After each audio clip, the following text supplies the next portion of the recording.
ಬಸವಾದಿ ಶಿವಶರಣರ ಹಿಂದೂ ಸಮಾವೇಶದ ವೇದಿಕೆ ಮೇಲೆ ಪರಮ ಪಾವನ ಸಾನ್ನಿಧ್ಯವನ್ನು ವಹಿಸಿ ನಮ್ಮೆಲ್ಲರ ಚೈತನ್ಯಕ್ಕೆ ಕಾರಣೀಕರ್ತರಾಗಿರತಕ್ಕಂಥ ಪರಮ ಪೂಜ್ಯ ಅದೃಶ್ಯ ಕಾಡಸಿದ್ದೇಶ್ವರ ಮಹಾಸ್ವಾಮೀಜಿಯವರ ಶ್ರೀಚರಣಕ್ಕೆ ನಮಸ್ಕಾರಗಳನ್ನು ಸಮರ್ಪಿಸಿ, ವೇದಿಕೆಯನ್ನು ಹಂಚಿಕೊಂಡಿರುವ ಸಮಸ್ತ ಪೂಜ್ಯರ ಶ್ರೀಚರಣಕ್ಕೂ ನಮಸ್ಕಾರಗಳನ್ನು ಹೇಳಿ,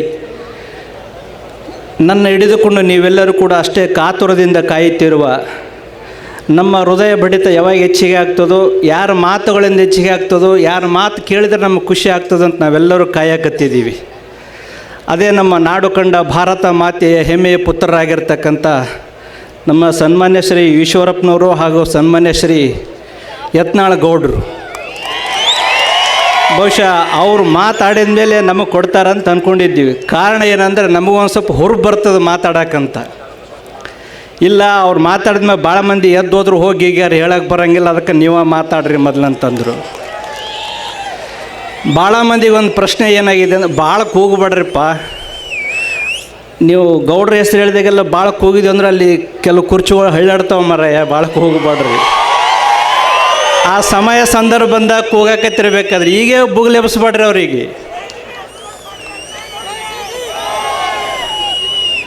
ಭಾಳ ಮಂದಿ ಕೇಳ್ತಾ ಇದ್ರು, ಯಾಕ್ರಪ್ಪ ಇದೆಲ್ಲ ಹೀಗೆಲ್ಲ ಏನು ನಡೆದತ್ತಿದ್ದು, ಹೀಗೆಲ್ಲ ಯಾಕೆ ಮಾಡಾಕತ್ತೀರಿ ಅಂತ.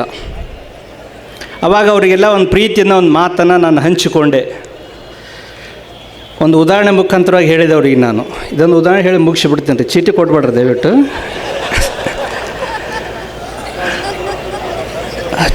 ಬಂಗಾರ ಕಬ್ಬಣಕ್ಕೆ ಕೇಳಿತಂತೆ.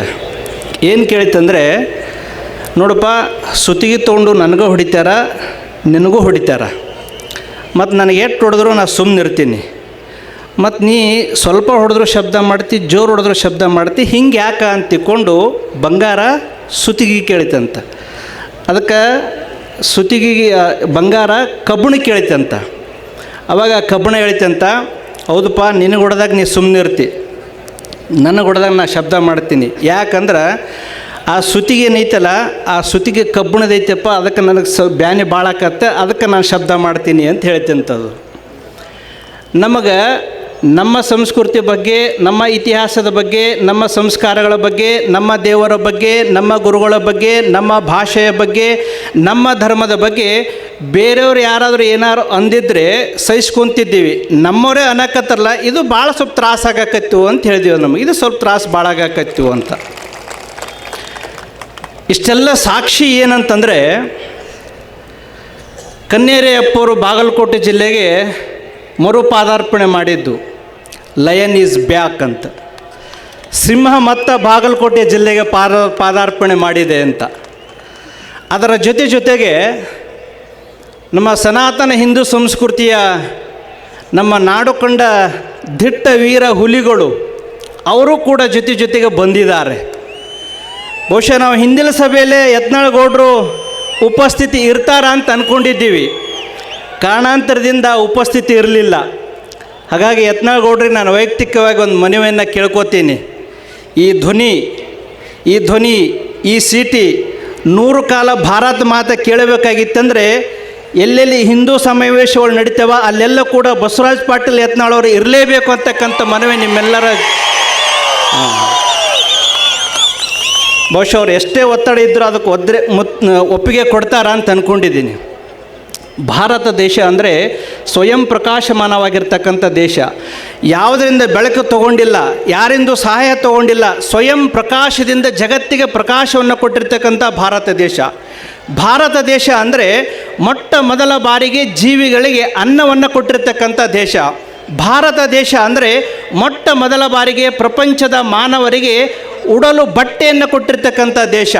ಭಾರತ ದೇಶ ಅಂದರೆ ಮೊಟ್ಟ ಮೊದಲ ಬಾರಿಗೆ ನಮ್ಮೆಲ್ಲರಿಗೆ ಕೂಡ, ಬರೀ ನಮಗಷ್ಟೆಲ್ಲ, ನಮ್ಮೆಲ್ಲ ಮಾನವ ಕುಲಕೋಟಿಗೆ ಅಕ್ಷರವನ್ನು ಕಲಿಸಿಕೊಟ್ಟಿರ್ತಕ್ಕಂಥ ದೇಶ, ಭಾಷೆಯನ್ನು ಮಾತನಾಡುವುದು ಕಲಿಸಿಕೊಟ್ಟಿರ್ತಕ್ಕಂಥ ದೇಶ, ವಿದ್ಯೆಯನ್ನು ಹೇಳಿಕೊಟ್ಟಿರ್ತಕ್ಕಂಥ ದೇಶ, ಆಪರೇಷನ್ ಹೆಂಗೆ ಮಾಡಬೇಕು, ಚಿಕಿತ್ಸೆ ಹೆಂಗೆ ಮಾಡಬೇಕು ಅಂತಕ್ಕಂಥದ್ದನ್ನು ಕಲಿಸಿಕೊಟ್ಟಿರ್ತಕ್ಕಂಥ ದೇಶ, ಶಾಂತಿ ಅಂದ್ರೆ ಏನಂತಂದನ್ನು ಕಲಿಸಿಕೊಟ್ಟಿರ್ತಕ್ಕಂಥ ದೇಶ, ವಿಶ್ವವಿದ್ಯಾಲಯಗಳು ಹೆಂಗಿರಬೇಕು, ಗ್ರಂಥಗಳನ್ನು ಹೆಂಗೆ ರಚನೆ ಮಾಡಬೇಕು, ಸಕಲ ಜೀವಿಗಳಿಗೆ ಒಳಿತಾಗುವಂಥ ಸಿದ್ಧಾಂತಗಳನ್ನು ಹೆಂಗೆ ರಚಿಸಬೇಕು ಅಂತಕ್ಕಂಥ ಹೇಳಿಕೊಟ್ಟಿರ್ತಕ್ಕಂಥ ಪ್ರಪಂಚದ ಮೊಟ್ಟ ಮೊದಲ ದೇಶ ಯಾವುದಾದ್ರಿದ್ರೆ ಅದು ಭಾರತ ದೇಶ. ಅದು ಭಾರತ ದೇಶ.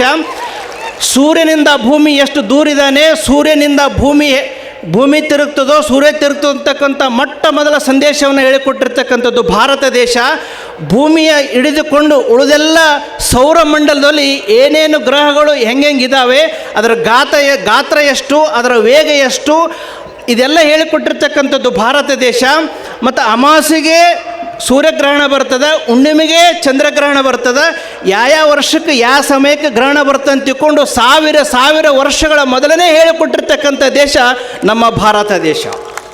ಇಷ್ಟು ಅದ್ಭುತವಾಗಿರ್ತಕ್ಕಂಥ ಇತಿಹಾಸವನ್ನು, ಸಂಸ್ಕೃತಿಯನ್ನು, ಸಂಸ್ಕಾರವನ್ನು ಹೊಂದಿರತಕ್ಕಂಥ ನಮ್ಮ ದೇಶದ ಬಗ್ಗೆ, ನಮ್ಮ ಸಂಸ್ಕೃತಿಯ ಬಗ್ಗೆ, ನಮ್ಮ ದೇವರ ಬಗ್ಗೆ ಯಾರಾದರೂ ಏನಾದರೂ ಅಂದರೆ ನಮಗೆ ಬ್ಯಾನ್ ಆಗ್ಲಾರ್ದಂಗೆ ಇರ್ತದೇನ್ರಿ? ಬ್ಯಾನ್ ಆಗೇ ಆಗ್ತದೆ. ಭಾಳ ಮಂದಿಗೆ ಬ್ಯಾನ್ ಆಗಿತ್ತು. ನಾವೆಲ್ಲರೂ ಜಂಡು ಬಾಂಬು ವಿಕ್ಸ್ ಹಚ್ಕೊಂಡು ವರ್ಷಕೊಂಡು ಸುಮ್ಮನಿದ್ದೀವಿ. ಕನ್ಯರಪ್ಪಗಳು ಸುಮ್ಮನಿರಲಿಲ್ಲ, ಜಾಡಿಸಿಬಿಟ್ರು. ಸುಮ್ಮನಿರಲಿಲ್ಲ, ಅವ್ರು ಒಂದು ಸಲ ಜಾಡಿಸಿಬಿಟ್ರು. ಒಂದು ಸಲ ಏನು ಜಾಡಿಸಿದ್ರಲ್ರಿ, ಒಂದು ಸಲ ಜಾಡಿಸಿದಕ್ಕೆ ಇಟ್ಟಕ್ಕೊಂದು ಎದ್ದಾಯ್ತು ನೋಡೋದು. ಒಂದು ಸಲ ಜಾಡಿಸಿದ್ರೆ ಇಟ್ಟೆದ್ದದ.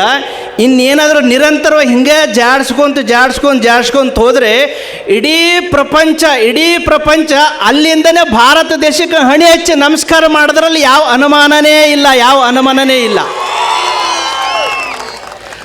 ಒಂದು ಕಪಾಳ ಕೊಡಿದ್ರೆ ಇನ್ನೊಂದು ಕಪಾಳ ಕೊಟ್ಟಿವಿ ಅಂತ ತಿಳ್ಕೊಂಡು ಶಾಸಕರು ಹೇಳಿದಿರಲ್ಲ, ಆ ಒಂದು ಕಪಾಳದ ಶಾಂತಿ ಸಂದೇಶವನ್ನು ಏನು ಯೇಸು ಕ್ರಿಸ್ತ ಜಗತ್ತಿಗೆ ಸಾರಿದ್ರಂತ ಹೇಳ್ತಾರಲ್ಲ, ಇದೇ ದೇಶದ ಮಹಾ ತತ್ವಜ್ಞಾನಿ ಆಗಿರ್ತಕ್ಕಂಥ ರಜನೀಶ್ ಅವರು ಹೇಳ್ತಾರೆ, ಯೇಸು ಕ್ರಿಸ್ತವರು ಒಂದು ಕಾಲದೊಳಗೆ ಭಾರತ ದೇಶಕ್ಕೆ ಬಂದು ಇಲ್ಲಿರ್ತಕ್ಕಂಥ ತತ್ವ ಸಿದ್ಧಾಂತವನ್ನು ಕಲಿತುಕೊಂಡು ಅವ್ರ ದೇಶಕ್ಕೆ ಹೋಗಿ ಅವ್ರ ಜನರಿಗೆ ತತ್ವ ಶಾಂತಿ ಮಂತ್ರಗಳನ್ನು ಹೇಳಿ ಒಂದು ಧರ್ಮ ಕಟ್ಟಿದ ಅಂತಕ್ಕಂಥ ಮಾತನ್ನು ಓಶೋ ಬರ್ಕೊಂಡು